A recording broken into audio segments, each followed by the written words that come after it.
Good day po, ask ko lang po sana if entitled po ba ang mga head teachers sa double pay during maternity leave pag vacation?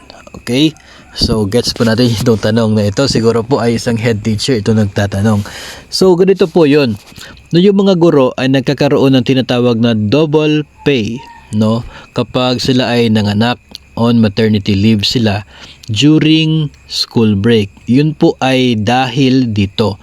Una, kapag school break, yun po ay PVP period. No, yung sinasahod ng mga guro during that time ay galing sa kanilang naipon na PVP days sa nagdaang school year. Okay?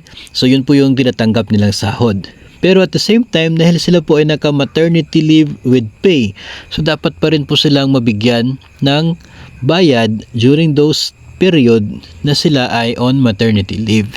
So dahil po same period, no, school break, sila ay mayroong PVP pay, proportional vacation pay na binabayad sa kanila as sahod. Tapos they are on leave with pay. Kaya tinatawag na double pay. Kasi parang doble yung matanggap po nila during that time. And yun po ay allowed ng Civil Service Commission. So walang problema. That's the time na nakakaroon ng double pay. Ngayon, now let's look into the situation of the head teachers. No, yung mga head teachers are considered as mga non-teaching personnel. No, if these head teachers are earning sick leave credits and vacation leave credits every month, okay? 'Di ba yung mga head teachers, no? I'm not sure with, hindi talaga ako familiar sa lahat, no? Most of the head teachers kasi kapag elementary sila po yung mga school heads, 'di ba? And they are earning sick leave credits and vacation leave credits every month. That is 1.25 sick leave credits every month plus 1.25 vacation leave credits every month. At yun po ay from January to December sila po ay nakakaroon ng ganyan because wala po silang tinatawag na school break. Kahit po sila ay ito pong yung school break, Christmas vacation ng mga guro, tapos merong school break. Kapag ikaw ay head teacher na assigned as school head, ay hindi mo bakasyon, no? Wala kang bakasyon talaga. So they are earning this leave credits every month. So wala silang PVP. Okay? Walang PVP kapag meron kang leave credits. So in short, kapag ikaw ay nanganak during the time na school break o kaya ay Christmas vacation, yung tinatanggap mong sahod ay yun na po yung maternity pay mo during that time.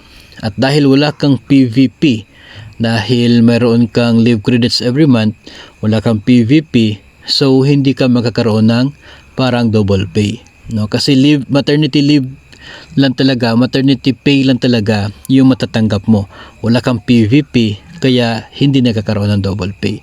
I'm not sure with the head teachers sa mga secondary yung hindi po nagli-lead ng school. Pero ang guarantee po natin dito, if they are earning vacation leave credits and sick leave credits, it means na sila po ay walang PVP, kaya sila ay pabayaran lamang ng maternity pay during school break na sila po ay on maternity leave. Kaya wala pong double pay sa case na yan, no? Tandaan po, yung mga guro nagkakaroon lamang ng parang double pay dahil meron silang maternity pay, meron din po silang PVP, proportional vacation pay. Pero sa mga hindi po nag-earn ng PVP dahil meron na silang leave credits every month, yung kanila pong matatanggap during school break or Christmas vacation ay tanging maternity pay lamang. So walang double pay kasi walang PVP. So yun po yung ating sagot, no, sa tanong na ito. Kung kayo po ay siguro alam nyo naman po kung kayo ay mayroong leave credits every month o kaya ay mayroon kayong vacation or sick leave credits sa bawat buwan, then you are not entitled, no? Wala kang tinatawag na double pay dahil po doon sa explanation na nabanggit po natin.